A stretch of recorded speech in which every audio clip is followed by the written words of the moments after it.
Hi, my name is Paul Underwood, and this is TKS Magnified series, episode 5.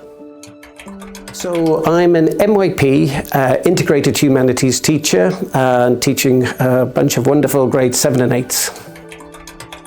I unfortunately arrived during COVID, so it was 2020. I started in August online and was able to land finally at the end of October. I was born on an island in Ireland called Cove and lived there for 13 years. After that, I moved to the northeast of England and then did my teacher training down in Devon, which is where I got into juggling. And from there, moved to New Zealand, had tremendous time there. I went there for a year and ended up staying for 6, getting citizenship and buying a house. So that was New Zealand. After that, went to Korea for 2 years, and the last place was China for 14 years before coming here to Saudi. I'm very fortunate in that in my career, I meet a lot of different people, and the time in Korea, the time in China, I met 7 people who ended up here in KAUST. So they were the ones who recommended that I apply and put in a good word for me. And they told me about the people, the country, the KAUST itself, and all the wonderful things, and the food. So that's what drew me here, just the positive recommendations.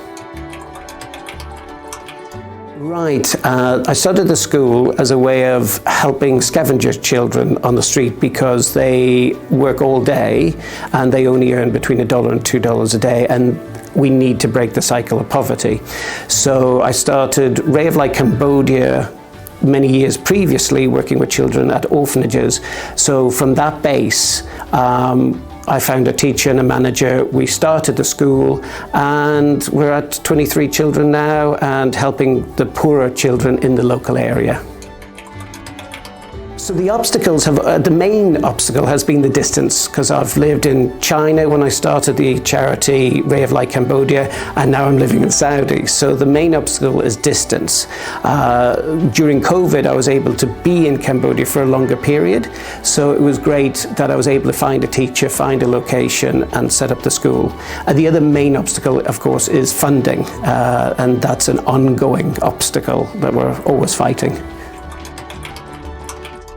Many highlights with Ray of Light Cambodia for me. Personally, it's been a great, it started off to help just 3 children, and it just grew rapidly.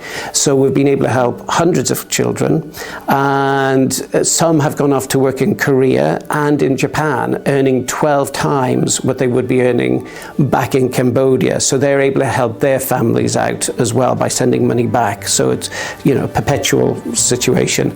So that's the biggest highlight, and actually getting the school open, and it's been running now since 2020, so that's a massive highlight.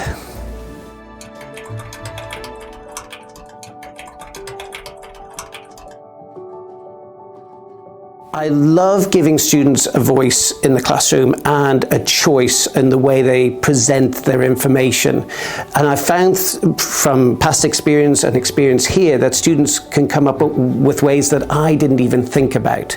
I also like to model, so my classroom has many different features. I've got things on the ceiling, I've got things in corners of rooms, and I encourage the students to explore the space in which they're working and providing finished products.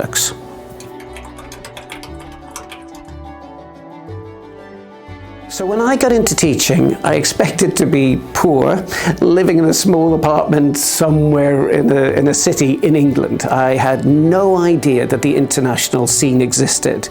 And it wasn't until I was doing my teacher training that a friend at another school was heading off to Peru. And I'm like, really? And that opened the whole world to me. So the most exciting thing has been the travel that I never thought would be possible with the teaching. The people I meet, the areas that I've managed to explore has been tremendous.